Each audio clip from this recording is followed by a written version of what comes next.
ಇನ್ನೇನು ಪೊಲೀಸ್ ಆಗೇ ಬಿಟ್ಟೆ ಅನ್ನೋಷ್ಟರಲ್ಲಿ ತನ್ನದಲ್ಲದ ತಪ್ಪಿಗೆ ಉದ್ಯೋಗದಿಂದ ವಂಚಿತನಾಗಿ ಕೊನೆಗೆ ನ್ಯಾಯಾಲಯದ ಮೆಟ್ಟಿಲೇರಿ ಉದ್ಯೋಗ ಪಡೆದವನ ಸಾಹಸಗಾಥೆ ಇದು. ಮಂಡ್ಯದ ಕೂಡಲಕುಪ್ಪೆ ಶಿವಕುಮಾರ್ ಬರೋಬ್ಬರಿ 21 ವರ್ಷಗಳ ನಂತರ ಪೊಲೀಸ್ ಆಗಿ ಎಲ್ಲರ ಗಮನ ಸೆಳೆದಿದ್ದಾರೆ.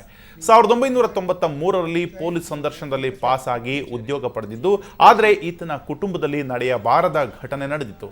ಇವರ ಸಹೋದರನ ಪತ್ನಿ ಕ್ಷುಲ್ಲಕ ಕಾರಣಕ್ಕೆ ಆತ್ಮಹತ್ಯೆ ಮಾಡಿಕೊಂಡದ್ರಿಂದ ಎಲ್ಲರ ಮೇಲೂ ಮಹಿಳೆ ಕಡೆಯ ಪೋಷಕರು ದೂರು ನೀಡಿದ್ರು. ಇದರಿಂದ ಶಿವಕುಮಾರ್ ಪೊಲೀಸ್ ಕೆಲಸಕ್ಕೆ ಕತ್ತರಿ ಬಿದ್ದಿತ್ತು. ಕೊನೆಗೆ ಕೇಸ್ ಖುಲಾಸೆ ಆದ ಮೇಲೆ ಶಿವಕುಮಾರ್ ತನ್ನ ಪೊಲೀಸ್ ಕೆಲಸದ ಆಸೆಯನ್ನ ಕೈ ಬಿಡದೆ ಕೋರ್ಟ್ ಮೆಟ್ಟಿಲೇರಿದ್ರು. ಕೆಲಸಕ್ಕಾಗಿ KAT, ಹೈಕೋರ್ಟ್, ಸುಪ್ರೀಂ ಕೋರ್ಟ್ ವರೆಗೂ ಹೋಗಿ ಈಗ ಕೆಲಸ ಪಡೆದುಕೊಂಡಿದ್ದಾರೆ.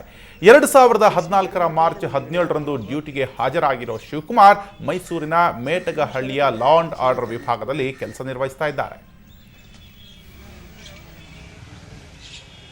ಈಗ ನನಗೆ 93ರಲ್ಲಿ ಪೊಲೀಸಿಂದ ಇಂಟ್ರ್ಯೂ ಬಂದು ಎಲ್ಲ 93ನೇ ಇಸ್ವಿಯಲ್ಲಿ ಸೆಲೆಕ್ಟ್ ಆಯಿತು. ಎಂಪ್ಲಾಯ್ಮೆಂಟಿಂದ ನಂಗೆ ಸೆಲೆಕ್ಟ್ ಆಗಿತ್ತು.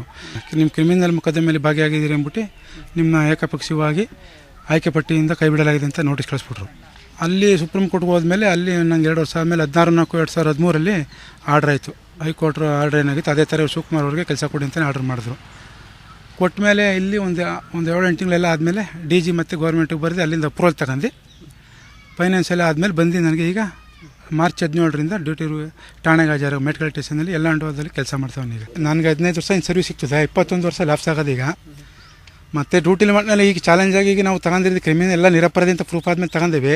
ಇಲಾಖೆ ಪರ ಏನು ಮಾಡಬೇಕು ಅಷ್ಟು ಕೆಲಸ ಮಾಡ್ತೀನಿ. ಪಬ್ಲಿಕ್ ಯಾವ ಥರ ಅನುಕೂಲ ಆಗಬೇಕು ಆ ಥರ ಕೆಲಸ ಮಾಡ್ಕೊಂಡು ಪ್ರಾಮಾಣಿಕತೆಯಿಂದ ಹೋಗ್ಬೇಕಷ್ಟೇ.